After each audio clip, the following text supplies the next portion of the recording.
Hey guys, so after you finish your standards mastery test, we are going to work on the cherry blossoms of High Street.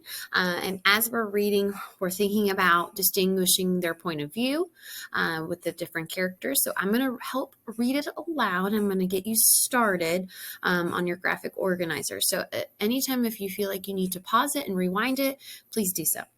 So the cherry blossoms of High Street, part 2.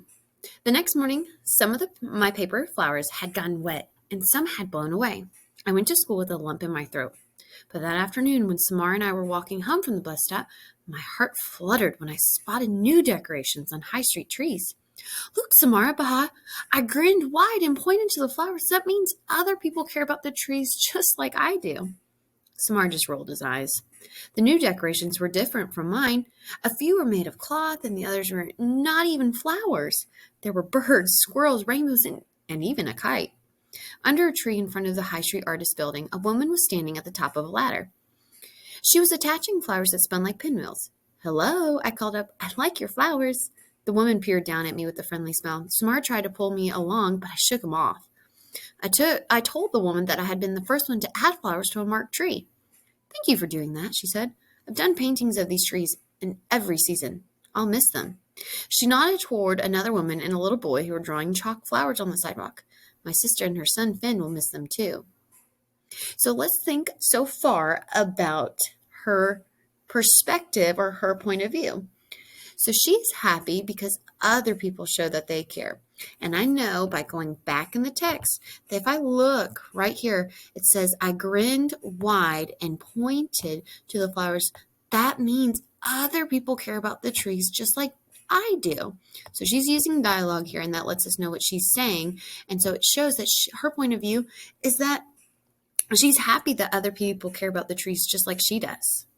So let's keep going.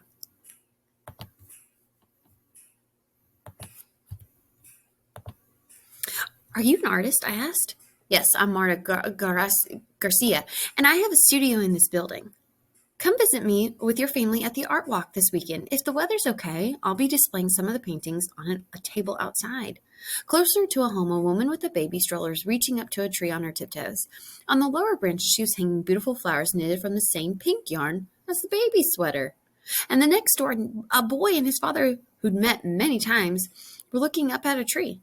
The boy was holding a photograph of a golden retriever with a gray muzzle.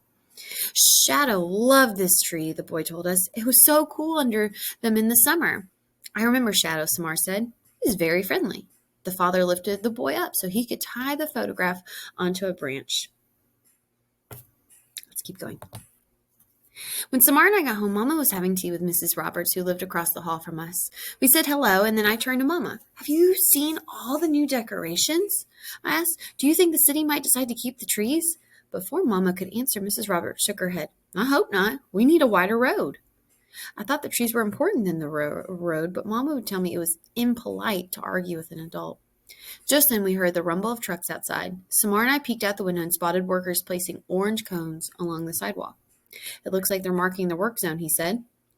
I blinked back tears and stayed quiet, afraid I would start crying if I spoke. My heart felt heavy. I knew I had to do something more to help. Okay, so on this page, guys, you are going to identify their point of view, their opinion, their perspective for each character, because they all feel differently about these trees. So in this one, Jaya, she's happy others care about the trees. And we know that because in the text, remember how we went back and underlined that means other people care about the tree just like I do. She actually said that, so that would be dialogue to prove that we know that. So what I want us to do is think about, how did Samar feel? What was his point of view? If you think back, I think he kind of rolled his eyes. And when I think about someone rolling their eyes, that means that maybe they don't care. And then Mrs. Roberts, I think I don't know if she cares about the trees either, because she said that she prefers a wider road. So what I want you to go back through is make sure you have sentences, 5-star sentences, so capital letter, spacing,